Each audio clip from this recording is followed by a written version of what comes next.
I think it's pretty safe to say that by far, one of the most interesting aspects of Star Wars The Rise of Skywalker has all to do with the involvement of Luke Skywalker being portrayed by Mark Hamill once more, in order to end the Skywalker saga and the sequel trilogy itself.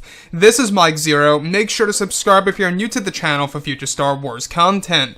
Now, what's really exciting about Episode 9 is that we do know that this film is going to introduce tons of new revelations that will lead to saga-wide implications in this story that's really going to make us view the past 8 Star Wars films in a different light, which honestly may be a big risk by Disney and Lucasfilm. It could either go a good way or a bad way for the Star Wars fans. Now, these past couple of weeks or so, we've been learning a whole lot more about this film, and when it all comes down to one of the plans by Disney, Lucasfilm, JJ, and George Lucas, this is of course one of the unfortunate parts of Episode 9 and the actual rewrites of this movie involving Mark Hamill. Now, specifically, what's really intriguing about all of this is that it's described that during the rewrites for the months of November and December of 2018, just late last year, it's when George Lucas was working with J.J. Abrams on the adjustments for the second and third acts of the film. It's described that one of the big scenes that they had planned to be used in the third act involved Mark Hamill as Luke that were planned for some of the reshoots throughout 2019. It's described that one of the planned scenes that were ultimately cancelled involved Hamill meditating and floating in mid-air in front of his large Jedi training temple, where the voices of Yoda, Anakin, and Obi-Wan would be providing dialogue to Luke about the ways of the Force and the Jedi.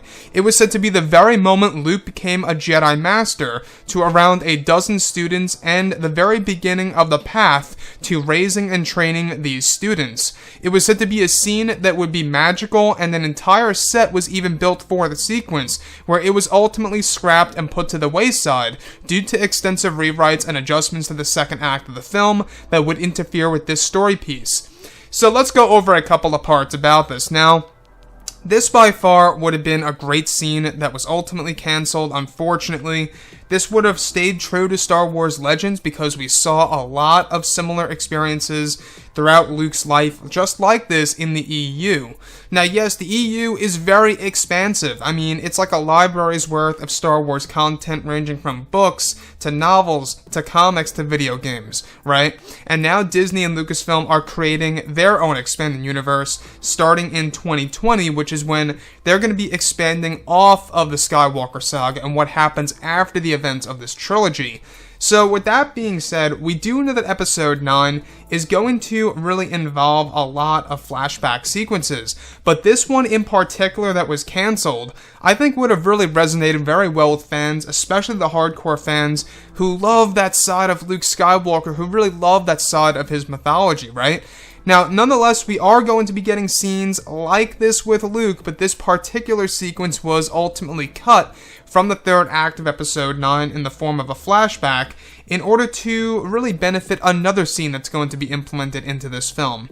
And we do know that one of the big scenes in this movie involves a younger version of Luke and Leia, where Luke is training Leia through the ways of the Force, basically just informing her and telling her certain tales about the Jedi and the Force and making her essentially understand what it's all about. Not necessarily, Luke training her to become a Jedi and all, but Luke giving her a lesson about the Jedi and the Force. So that's one scene to really look forward to. But aside from all of that, this particular moment was said to involve the dialogue of Yoda, Anakin, and even Obi-Wan. Alright, even speaking out to Luke Skywalker the exact moment he became a Jedi Master in front of his training temple, and his path to raising and really kind of just training these new Jedi students, along with his own nephew Ben Solo. So this would have been a little glimpse into Luke's life, starting a new chapter of his life, if you will, becoming the true Jedi Master that he was for a number of years. So, with that being said, we do know that this film is really going to tap into the mythology of Star Wars. Again, like I say, JJ and Chris Terrio, even George Lucas, they really wanted to model this movie after Star Wars Legends. And I think that's the great thing about the film, is that it really is going to stay true to Legends material. Of course, they're going to make some changes and keep some differences in there. The big one is with Palpatine, him coming back in the form of a spirit, taking over the body of the Dark Acolyte, as opposed to in Legends, where he took over the body of one of his clones by use of essence transfer. It's similar, but it's different. You can really see what I mean by cherry picking here. So, on top of all of this, alright, we do know that this film is going to have a lot of flashbacks in the movie because, well, J.J. Abrams never got to experiment with Luke Skywalker. It's a funny thought, right? Rian Johnson got to experiment with Luke all he wanted in The Last Jedi, and it didn't really work well with a lot of fans. But in The Force Awakens, JJ got a total of, let's say, for example, maybe 1 minute and change if you include the flashback and the ending. Anyways, guys, drop a comment below. Let me know what you think about all of this in the comments. And if you guys did enjoy the content for today, do make sure to drop a thumbs up on this video to support the channel. I thank you all so very much for the kind support, and I'll catch you guys next time.